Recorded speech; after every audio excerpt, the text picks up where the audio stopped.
അസ്സലാമു അലൈക്കും വറഹ്മത്തുള്ളാഹി. സഹോദരങ്ങളെ, നമ്മൾ പരിശുദ്ധ റമളാനിൻ്റെ അവസാന നിമിഷങ്ങളിലേക്ക് എത്തിക്കൊണ്ടിരിക്കുകയാണ്. വിരലിലെണ്ണാവുന്ന ദിവസങ്ങൾ എന്ന് പറയാവുന്ന അവസ്ഥയിൽ നമ്മൾ റമളാനിലേക്ക് എത്തി. വളരെ പെട്ടെന്ന് നോമ്പ് നമ്മളിൽ നിന്ന് യാത്ര പറഞ്ഞുകൊണ്ടിരിക്കുകയാണ്.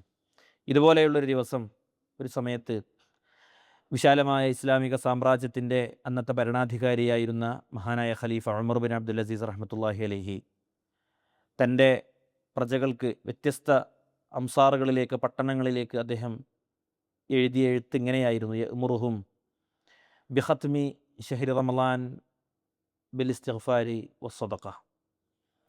അദ്ദേഹം എല്ലാവരോടും കൽപ്പിച്ചിരുന്നു എന്നാണ്, പരിശുദ്ധ റമളാൻ അവസാനിക്കുമ്പോൾ നിങ്ങളെല്ലാം ഇസ്തിഗ്ഫാറിൻ്റെ കാര്യത്തിലും ഫിത്ർ സക്കാത്തിൻ്റെ കാര്യത്തിലും നന്നായി ശ്രദ്ധിക്കണമെന്നാണ്. കാരണം ഇസ്തിഗ്ഫാറിലൂടെയാണ് നമ്മൾ റമളാനിന് വിട ചൊല്ലേണ്ടത്. അള്ളാഹുവിൻ റസൂൽ സല്ലല്ലാഹു അലൈഹി വസല്ലമ തങ്ങൾ പറഞ്ഞല്ലോ, റമളാൻ കിട്ടിയിട്ട് പാപങ്ങൾ പുറത്തു കിട്ടാത്തവൻ്റെ കാര്യം മഹാകഷ്ടമാണ് എന്ന്. അപ്പോൾ അതുകൊണ്ട് തന്നെ ധാരാളമായി അള്ളാഹുവിന് ഇസ്തിഗ്ഫാറിനെ ചോദിക്കുക.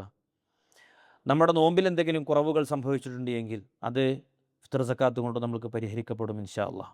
അപ്പോൾ അതുകൊണ്ട് തന്നെ ഏതൊരു കർമ്മവും അത് അവസാനിപ്പിക്കേണ്ടത് അത് ഇസ്തിഗ്ഫാറുകൾ കൊണ്ടാണ്.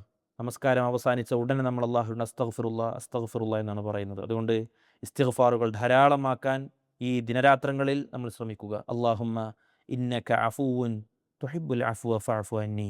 അള്ളാഹുവിൻ റസൂൽ സല്ലല്ലാഹു അലൈഹി വസല്ലമ തങ്ങളും സ്വഹാബിമാരും ധാരാളമായി ചൊല്ലിയത് ഈ സമയങ്ങളിൽ അള്ളാഹുവിനോട് അഫുവിനെ ചോദിക്കുകയായിരുന്നു, അതേപോലെ തന്നെ ഇസ്തിഗ്ഫാറിനെ ചോദിക്കുകയായിരുന്നു. അതുകൊണ്ട് നാം ശ്രദ്ധിക്കുക.